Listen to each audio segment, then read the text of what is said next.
I just heard from your audience there, and you might have heard from the odd convert. But what's amazing to me is, so like, I have to do some work to figure out what point they think you made.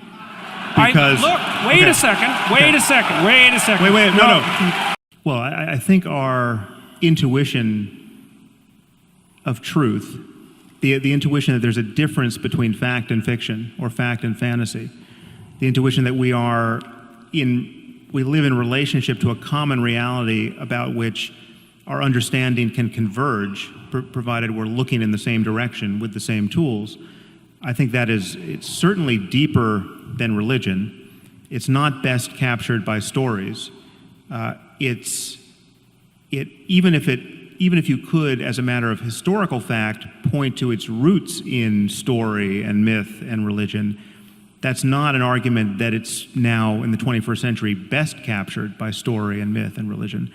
I think it is a fundamental intuition to which our sanity, both personally and intersubjectively, is anchored. I mean, to lose a sense of objective reality is to lose the platform on which you can communicate with anyone, and or rationally expect anything to happen a moment from now. To think that your memory represents something about a prior state of the world, and your beliefs represent something about a possible state in the future, all of this is anchored to a sense that there's a difference between knowing something really and just imagining it, right? There's a difference between perception and hallucination. All of these distinctions are born of this intuition. I think we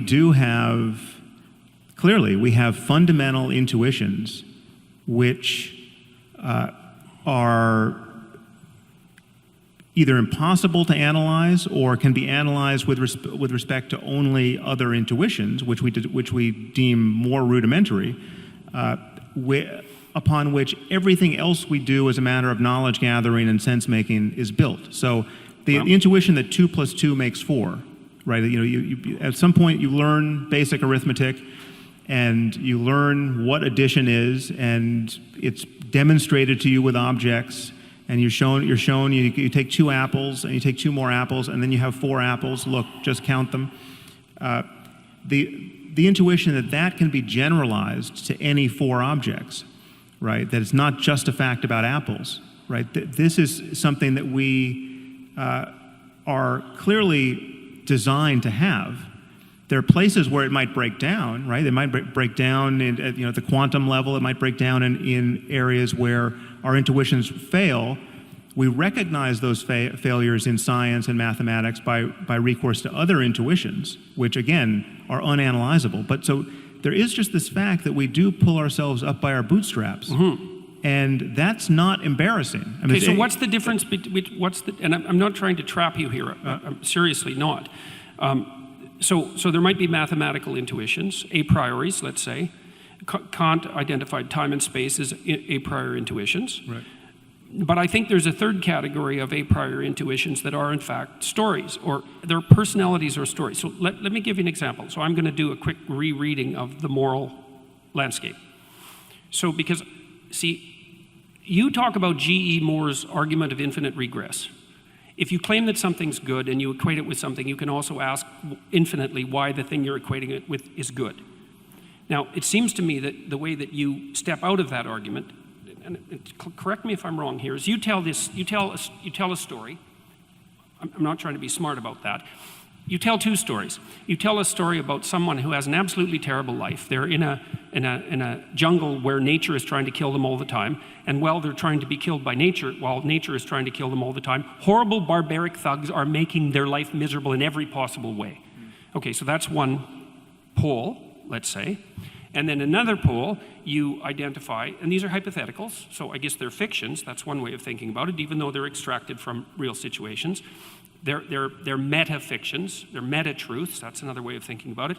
You contrast a good life, and that's a life where the person has enough to eat and enough shelter, and they have the things that you would expect people to want. You say, this is a bad life, and you say, this is a good life. And then you say that's, and then you make a side move, which I would say is that's an objectively verifiable fact. I would say, I don't think it is an objectively verifiable fact. I think it's a fundamental moral claim. And I think that's where you put your stake in the ground. And I would say, when I read that, I thought, well, if you take your jungle story, which you've extracted from a bunch of horrors and compiled, and you take your positive story, which you've extracted from a bunch of horrors, or a bunch of quasi-utopias, let's say, and compiled, you're 2/3 of the way to a landscape of hell and heaven. Right. Well, so then why not continue the abstraction and say, look, what we're really trying to avoid here is hell.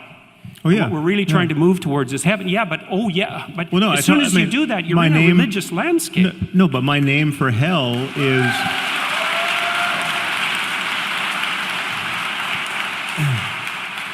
It's very interesting because, like, you and I were talking about this at dinner. We were talking about this at dinner and how the overlap or lack of overlap between our audiences. And so, like, I just heard from your audience there, and you might have heard from the odd convert. But what's amazing to me is, so, like, I have to do some work to figure out what point they think you made. Because wait a second. Wait, no. Hold on. No. Then, I said, if you're going to produce a fiction, why not go right to the end? Okay, because you did produce a fiction. You can tell stories by way of communicating certain ideas. I mean, that's obviously. I'm not saying stories aren't incredibly powerful and useful and inevitable, right? So, like, Wait, I think you are. You might not be saying that they're not inevitable, but you are debating their utility and power. Because you said that you don't need the story as an intermediary. I'm not. So now we have a few doors open here, which I think we should we should extract the most out of these areas that we've touched and not run on to something else. So I think there's, to talk about the utility of story, right, which is obviously a fact about the world and about human psychology that you're reading a lot into and more into than I'm reading, right? And the people we just heard from love that you... Well, maybe I'm reading more into it than you are. I'm not sure about that. But you talk a lot about the primacy of stories, and you are trying to get me to admit that even I helplessly resort to storytelling to make my points, right? Well, you did there. I think this is a good place for us to, and I don't want us to get bogged down, but I think it's a good place for us to touch this topic of the distinction between literal and metaphorical truth, which you might want to introduce it, but because that in my mind that covers this different emphasis on stories. Okay, briefly, but we are at 60 minutes, and we had agreed to go an hour and 15 before we start Q&A. So I agree that metaphorical truth is relevant here. Metaphorical truth is my argument that there are some things which are literally false, but if you behave as if they were true, you come out ahead of where you would if you behaved according to the fact that they are false, and so that these things hover in a kind of intermediate space. To call them false is incorrect. Right. And I hear Jordan wanting to call them true because they're so useful. Right. Well, but you also look, this is what happens in the moral landscape, I think. Tell me why I'm wrong, because I'm really trying to understand it. See, I think you dealt with G.E. Moore's problem of infinite regress by staking a moral proposition. And your moral proposition was, look, here's a way things can be horrible, and here's a way things can be good. Can we accept that this is horrible and this is good, and that we should move towards good? And if the answer is yes, we can accept that, then we can proceed. And maybe we can even proceed with extracting values from facts, but we have to accept that a priori presupposition first. And you insist that we have to accept it because it's objectively true. And I don't think that's correct. Well, so let me just get the proposition clear. Yeah. So my argument is that the worst possible misery for everyone is bad. That's hell.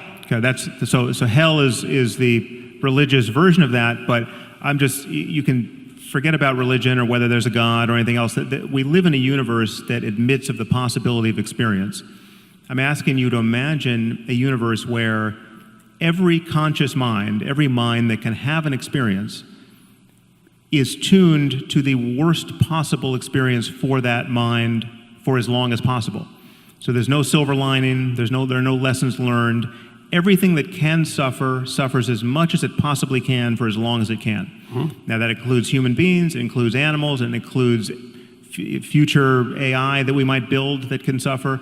It includes beings that we'll never know about, right? So my argument is that's bad. If anything is bad, that's bad. Okay, we don't disagree that hell is bad. If the word bad is going to mean anything, that's bad. And you can't say... That's fine, but it's not a factual claim. No, it is. It's a factual. It's a claim about... So I would argue to you, and again, it's hard to impart this intuition if someone doesn't share it, but if someone doesn't share this intuition, I have no way of interpreting any other word that comes out of their mouth after they admit they don't share this. So I mean, so just imagine someone saying... But even that doesn't make it a factual claim. No, so again... So you guys are going to get stuck here, and I think you're going to... Yeah. No, again, give us 1 more minute. Okay, one more minute. 1 more minute, because I don't think we'll get stuck here.